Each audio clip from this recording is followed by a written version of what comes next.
품질 경영론 6 시그마 동영상 강의입니다. 네, 안녕하세요. 저녁을 먹고 또 찍을까 하다가 찍을 때 찍자 싶어서 계속 찍고 있습니다.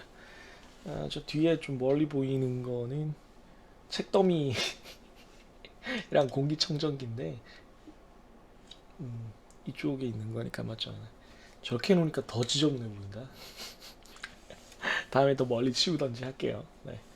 지금 되게 바쁜 시간을 보내고 있어서 연구실을 좀 정리를 못했어요. 그래서 뭐 원래도 그렇게 깨끗하진 않지만 좀 더 지저분해져 있는 상황이긴 합니다. 네, 여러분들에게 죄송하고요. 네. 이런 앵글로 보면 좀 나으려나요?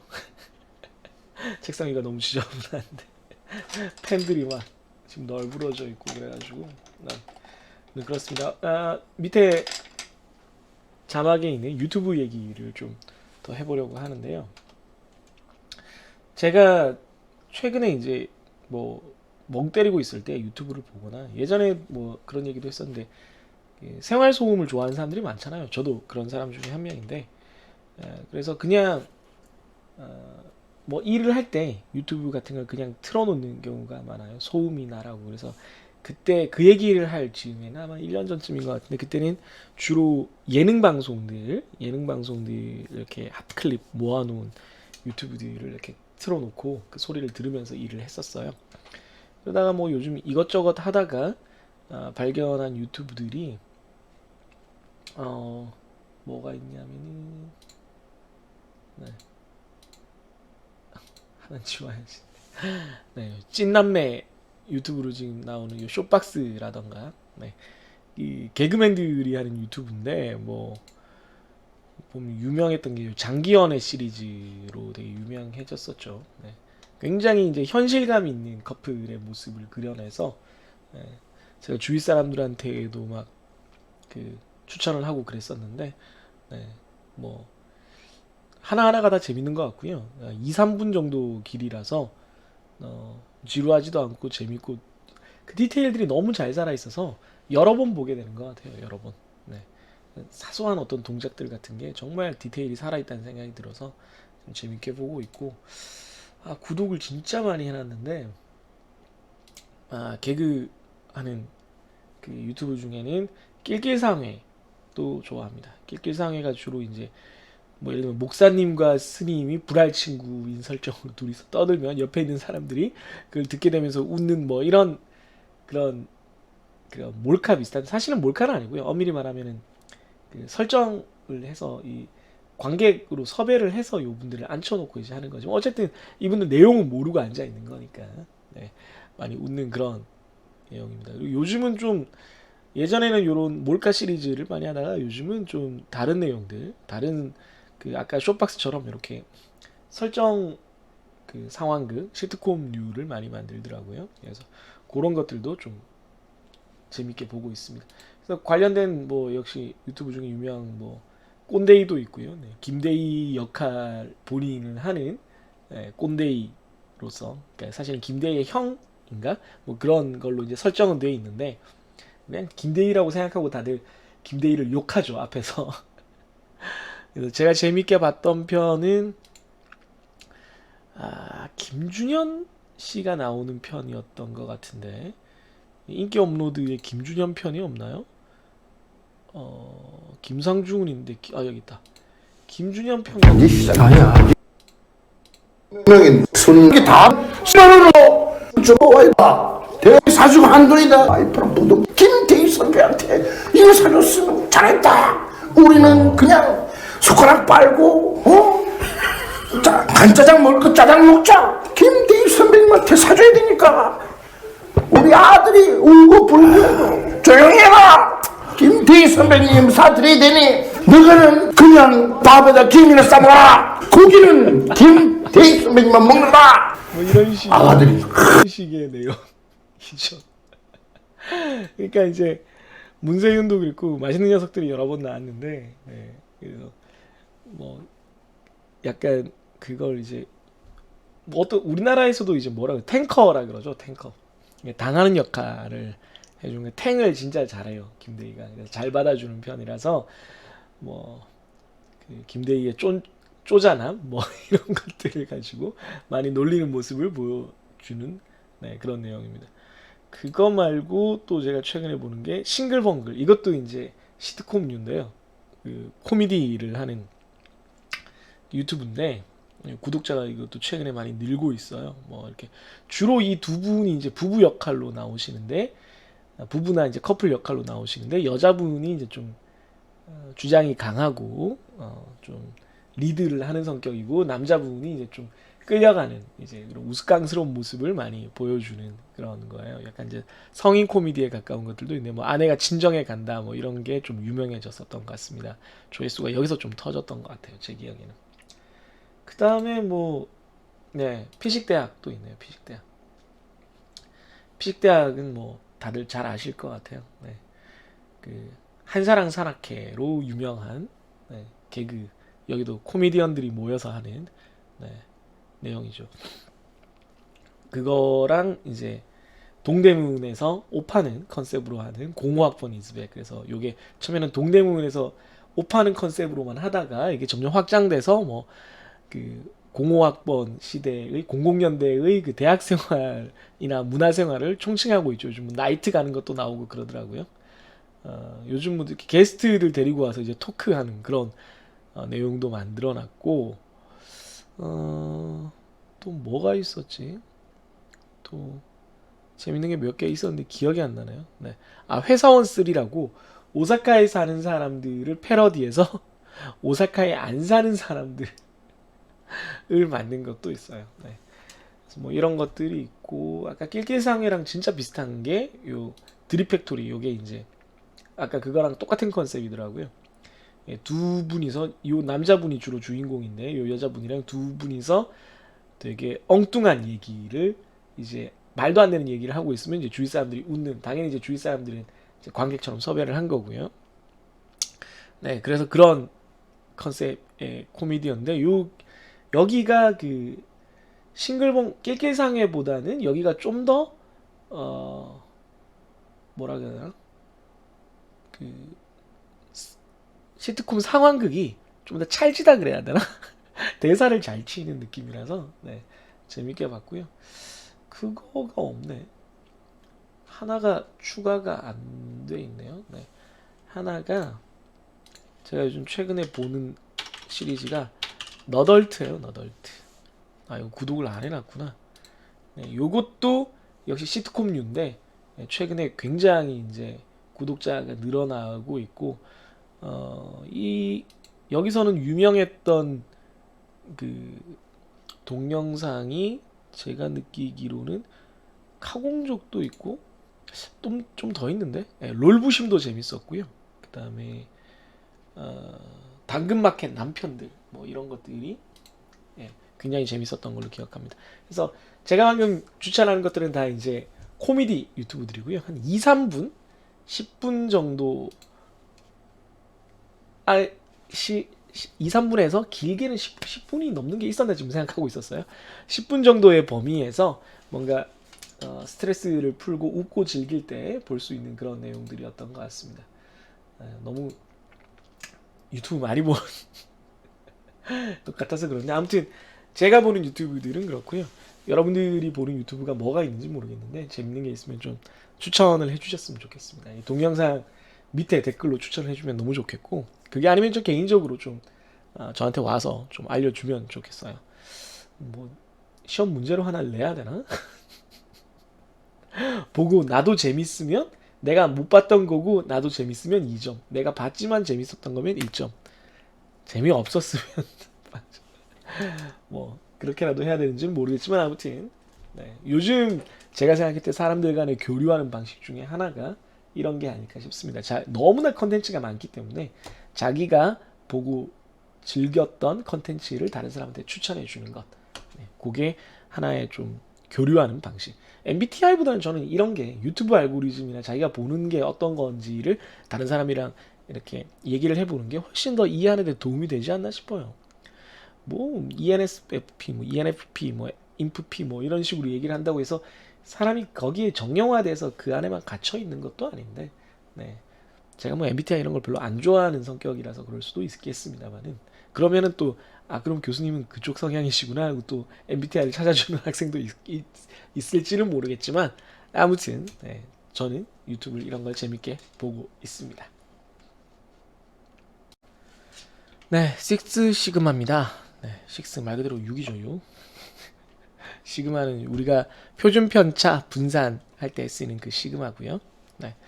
이게 이제 그 숫자를 나타내는 거잖아요. 예, 표준 편차의 6배니까 분명히 어떤 정량적인 것을 나타내는 것임에도 불구하고 이게 실제 내용은 경영 혁신 전략이에요. 그러니까 품질을 목표로 둔 계량적인 품질 경영을 핵심으로 하는 경영 혁신 전략이에요. 경영 혁신 활동을 일컫는 말이에요. 이게 어떻게 된 거냐면 모토로라가 이제 1980년대 모토로라는 전통적으로 이제 통신기기, 전자기기를 많이 만들었던 회사인데 80년대쯤 되니까 모토로라가 이게 좀 경쟁력이 떨어졌다라는 생각이 드는 거예요. 왜냐면 일본 쪽이 워낙 좋은 제품을 많이 만들어서 그때 당시에 이제 무선 전화기, 실내에서 쓰는 무선 전화기가 이제 주요 경쟁 제품이었는데 일본 쪽 회사들이 워낙 좋은 제품을 만들다 보니까 이게 아트선들이라는 세일즈 매니저가 전체 회사 그 회의에서 뭐 자꾸 딴 얘기하고 있냐고. 이게 제품 품질이 안 좋은 게 문제인데 제품 품질이 안 좋아서 이걸 파는 게 힘든데 이게 세일즈 담당이니까 뭐 딴 얘기 계속 해봤자 이게 뭐 하느냐, 이게 아무 쓸모 없는 얘기다 라고 이제 화를 낸 거예요. 그래서 이제 그 이야기를 이제 들은 로버트 갤빈 전체 이제 경영자가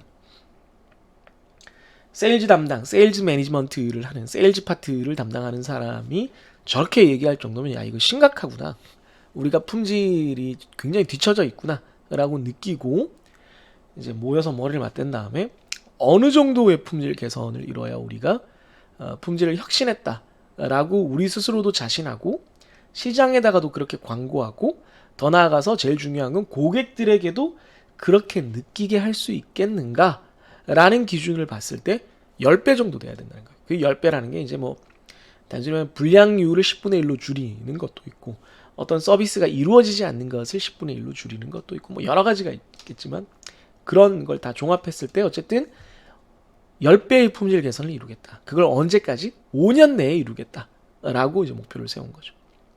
그런 다음에 또 그 다음에는 2년 만에 또다시 10배를 하겠다라고 추가 목표를 세웠었고요.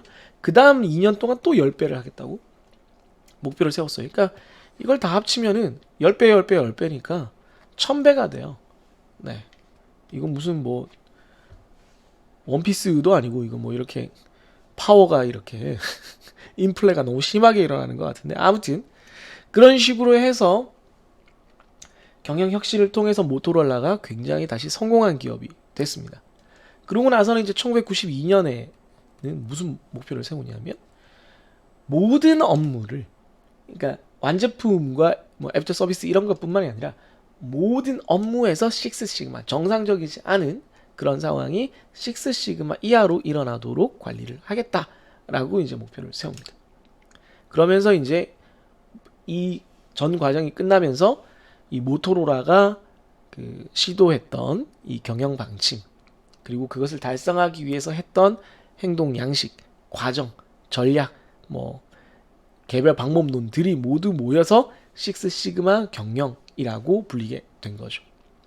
그러니까 이 내용의 핵심은 새로운 경영 혁신이라는 건데 어떤 점에서 새롭냐면 기존에는 뭐 이렇게 뭐 고객을 만족시킨다라거나 뭐 우리가 강점을 더 내세운다거나 약점을 보완한다거나 하여튼 뭐 이런 추상적인 어떤 개념, 좀 고차원적인 개념을 들고 와서 그 전체 기업의 경영 전략으로 삼았다면 이번에는 경영을 혁신하는데 관점이 다 측정 가능한 걸로 바꿔서 하겠다는 거예요. 그러니까 애매하게 뭐 고객을 더 만족시키겠다라든가 뭐 우리의 강점을 부각시키겠다 그러면 뭐 됐어? 뭐 소통을 강화하겠다 그러면 강화됐어? 그럼 뭐 얘 뭐 이런 점은 됐고 뭐 이렇게 자꾸 이렇게 괜히 많이 한 결과가 나올 수 있다는 거죠. 그러니까 그러지 말고 확실하게 이렇게 숫자로 따지는 그 척도를 개발을 해서 그 척도에 따라서 다 일정 수준의 목표를 달성하도록 하겠다라는 게 일단 핵심적입니다. 그래서 모든 것을 측정한다. 그래서 그걸 6시그마 수준으로 달성하겠다. 우리가 그 공정 능력에서도 봤지만 6시그마가 되면 3.4 ppm이거든요. 그 변동이 있다라고 해도 그렇지 않으면 훨씬 더 작은 거죠. 0.002 ppm이 되죠. 그래서 이 6시그마 경영 혁신을 이끌어갔던 담당자 중에 한 명인 마이클 헤리 같은 경우에는 이걸 띄어쓰기를 안 했네요. 측정하지 않는다는 것은 그걸 제대로 알고 싶지 않다는 것과 같은 뜻이다 라고 했습니다. 그러니까 측정을 해야 좋든 나쁘든, 보통 이제 나쁜 거니까 이제 측정해서 문제를 해결하려고 하겠지만 얼마나 나쁜지 알아야지 개선을 할 수 있는데, 이게 측정하면 되게 나쁘게 나올 것 같으니까 척도 만들어 놓으면 이런 척도는 싫어요 라고 뒤로 자꾸 물러나면, 이거는 측정을 안 하겠다는 거는 결국은 문제를 인정하지 않으려는 거다. 문제를 이해하지 않으려는 거다. 그럼 개선할 수 없게 된다 라는 얘기를 남겼습니다. 그래서 이렇게 측정을 해가면서 문제를 이제 개선시켜 나가는데, 그 문제를 개선시켜 나가는 그 핵심 단계를 핵심 문제로 설정을 했는데, 네 가지가 현재 수준이 뭐냐, 그 다음 목표 수준이 뭐냐, 이건 다 수치로 환산이 돼야 되는 거고요. 그 현재 수준에서 목표 수준을 가기 위한 방법은 뭐고, 그랬을 때 어느 만큼 달성이 됐는지, 진도는 어떻게 평가할 거냐, 그러니까 진도를 어떻게 평가해서 어느 만큼 달성이 됐는지를 이제 검증을 해라, 이렇게 되는 거죠. 그러니까 추진 방법만 약간 추상적이고 나머지는 다 뭐다? 정량적으로 만들어져 있다는 게 역시나 또 핵심입니다. 그래서 뭐 식스시그마의 의미는 뭐 우리가 이미 다 공정 능력에서 아까도 얘기했지만 알고 있다시피 높은 품질 수준이라는 거를 의미하고요. 만약에 중심이 변하지 않는다라면은 0.002 ppm, 그러니까 parts per million, 100만 개당 0.002 정도의 아주 낮은 불량률을 의미하고, 그렇지 않고 중심이, 그러니까 평균이 규격 중심과 일치하지 않고 1.5 시그마 정도 이탈한다면, 이런 일이 그 장기적으로 봤을 때, 장기적으로 그 발생하는 문제 중에 하나, 그러니까 현실적인 문제 중에 하나라고 이제 파악을 했기 때문에, 그럼 이 정도 이동했을 때도 만약에 우리가 6시그마 3포를 유지하고 있다면 그 경우에도 불량은 겨우 3.4 ppm만 발생할 것이다. 즉 100만 개당 3개만 발생할 것이다. 그러니 문제가 없다라고 하는 거죠. 그러니까 어느 만큼 혹독할 정도로 높은 수준의 품질을 달성하려고 하는 건지를 우리가 이해를 할 수가 있죠. 그럼 이거는 거의 뭐랑 같냐면은 목표 자체는 ZD랑 같은 거예요. ZD가 뭐였죠? 무결점이랑 거의 같은 거예요. 네. 그러니까 100만 개 중에 3개, 이 경우는 아예 100만 개 중에 0.02개면 뭐 안 생기는 거예요. 안 생기는 거. 거의 안 생기는 거예요. 불량이라는 걸 구경하기가 힘든 그런 정도인 거예요. 그걸 달성하겠다라고 했으니 얼마나 높은 품질 수준을 우리가 달성을 해야 되는 건지를 여러분들이 실감을 할 수 있겠습니다.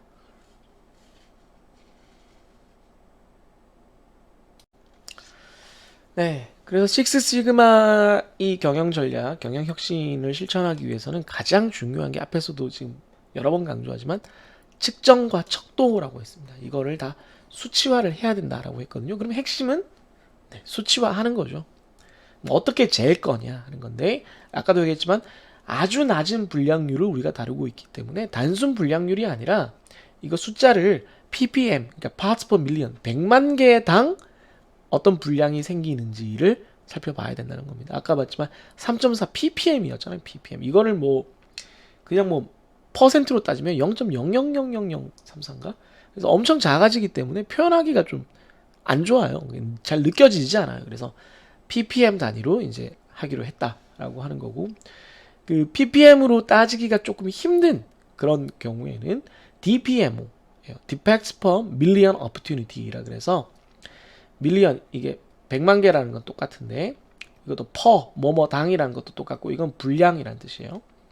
Opportunity는 기회죠. 그래서 100만 기회당 불량입니다. 100만 기회당. 이게 무슨 얘기냐면, 서비스라든가 아니면 좀 덩어리가 큰 복합 제품은 여러 군데서 불량이 생길 수가 있잖아요. 근데 예를 들어 하나의 자동차가 있는데 바퀴도 불량이고 핸들도 불량이고 내비게이션도 불량인 채로 나가서 불량인 자동차랑 다 괜찮은데 내비게이션만 불량인 자동차는 좀 달라요. 그러죠?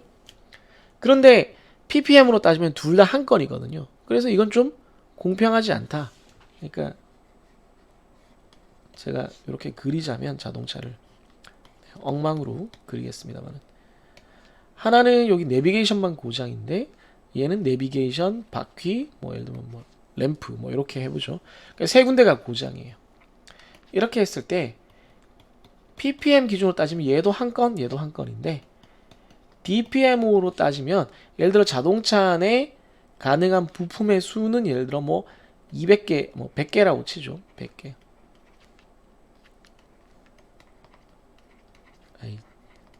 100개라고 치면 얘는 DPMO는 한 건, 그리고 100건 중에 한 건이 생긴 거고 100번의 기회 중에 한 건이 생긴 거고 얘는 3건, 역시 100건의 기회 중에 3건이 생긴 겁니다.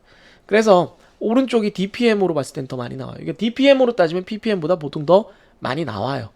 그래서 특히나 이제 복합 제품이나 서비스처럼 이렇게 여러 가지 문제가 동시에 발생할 수 있는 것들은 PPM보다는 DPMO로 따지는 것이 좋다라는 그런 또 생각을 해서 그런 척도를 사용을 하게 됩니다.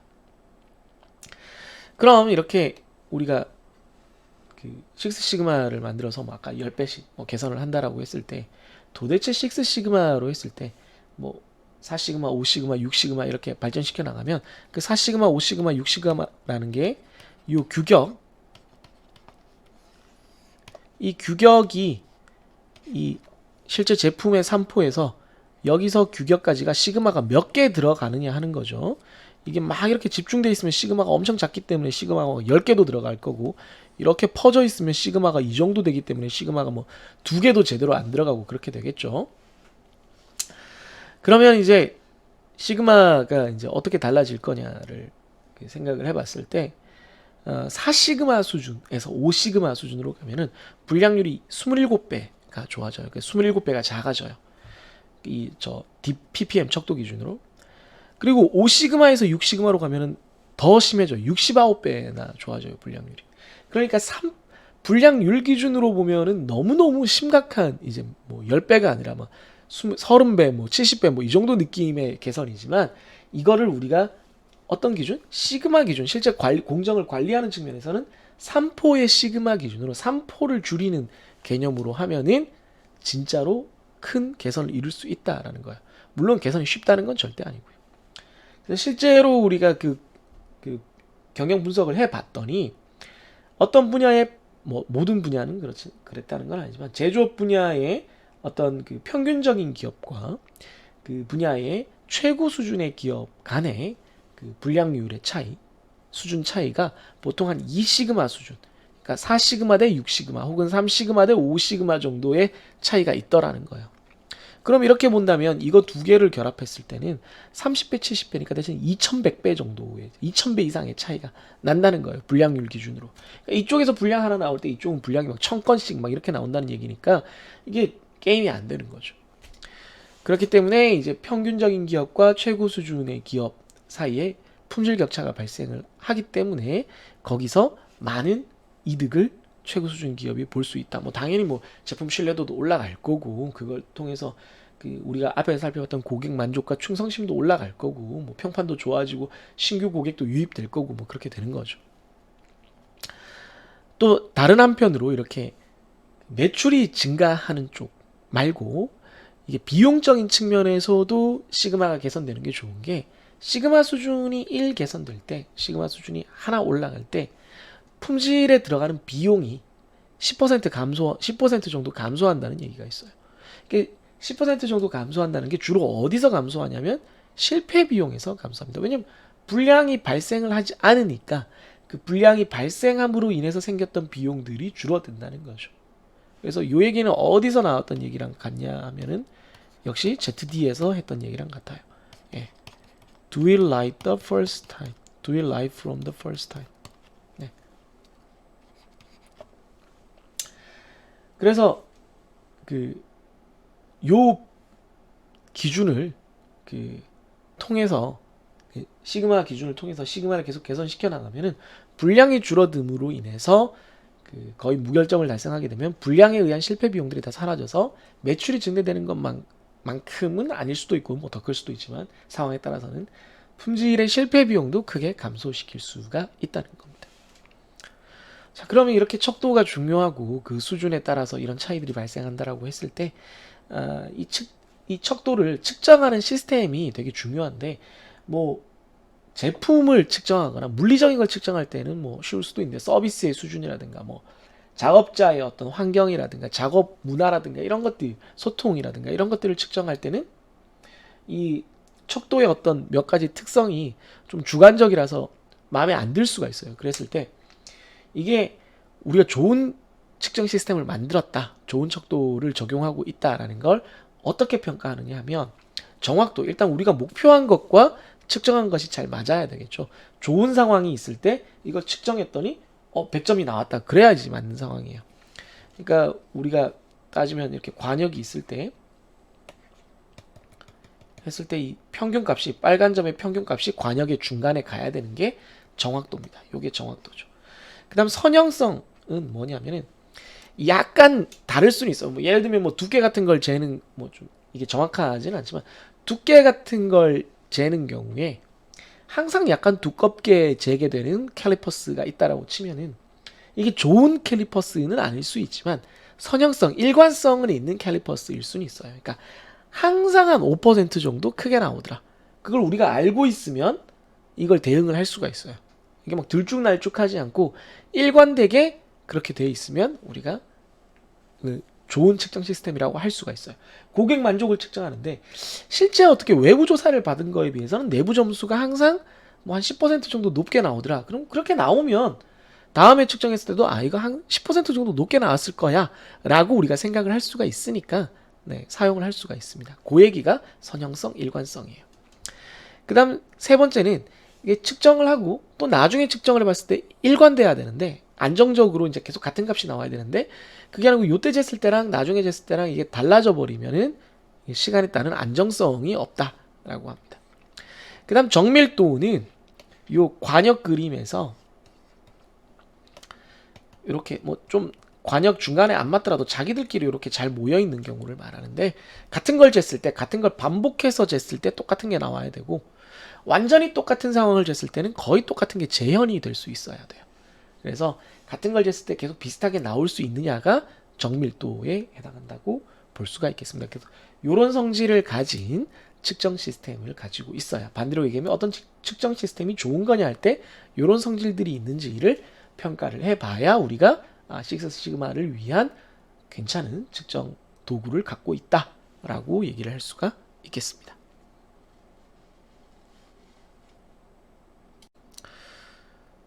네, 경영 혁신 전략인 그 식스 시그마에 대해서 얘기를 해봤는데요. 네, 그래서 혁신으로 짤을 찾았더니 이런 게 있죠. Innovation. It always the craziest who have the best ideas. 네. 최고의 아이디어를 내는 사람은 언제나 미치광이들입니다. 그러니까 미쳐야지만 최고의 아이디어를 낼 수 있습니다. 뭐 이런 뜻이죠. 네. 그래서 제가 밑에 뭐라고 덧붙여놨냐면 not just better, a whole new approach. 그냥 더 좋은 아이디어가 아니고 완전히 새로운 관점이 필요하다는 거죠. 그걸 우리가 보통이 아니라 그걸 혁신이라고 부릅니다. 있는 걸 조금 좋게 만드는 건 개선이에요. 근데 완전히 다른 방식을 적용하는 거는 혁신입니다. 이노베이션이죠. 아무튼 뭐 재밌는 짤방이라서 한번 가져와 봤습니다. 이런 거 뭐 생각 다들 해봤을 것 같아요. 버스 타거나 지하철 타거나 했을 때. 네, 2022년 기준으로는 오늘 이제 품질 경영 강의가 끝났네요. 품질 경영이 이제 총 23개의 챕터였나요? 네, 그 정도로 이루어졌고 일부는 뭐 통계적 품질 관리와 좀 겹치는 부분도 있지만 대부분은 이제 경영적인 측면에서 이제 우리가 품질을 어떻게 받아들여야 되고 어떻게 실천해야 되는가, 그게 경영에 어떻게 녹아 들어가는가, 뭐 구성 요소들 수준으로 또 개념들 수준으로 때로는 역사를 살펴보면서 때로는 사례를 살펴보면서 이렇게 다뤄봤습니다. 짧지 않은 시간이었다고 생각하는데 여러분들에게 어떻게 전달이 됐을지 모르겠고요. 여러분들에게 재밌는 강의가 되게 하려고 애를 많이 썼는데 뭐 그랬으면 좋겠지만 안 그럴 수도 있겠죠. 네. 아무튼 뭐 항상 우리가 고객 만족에서 배우지만 공급자의 의도와 소비자의 만족은 다른 거니까 여러분들이 많은 피드백을 해주고 또 의견을 주면 질문을 많이 주면 그걸 반영을 해서 또 더 나은 공급자, 더 나은 선생님이 되도록 노력하겠습니다. 네, 그럼 저는 여기까지 인사드릴게요. 여러분들 열심히 공부하시고 좋은 성적 거두시길 바라겠습니다. 안녕히 계세요.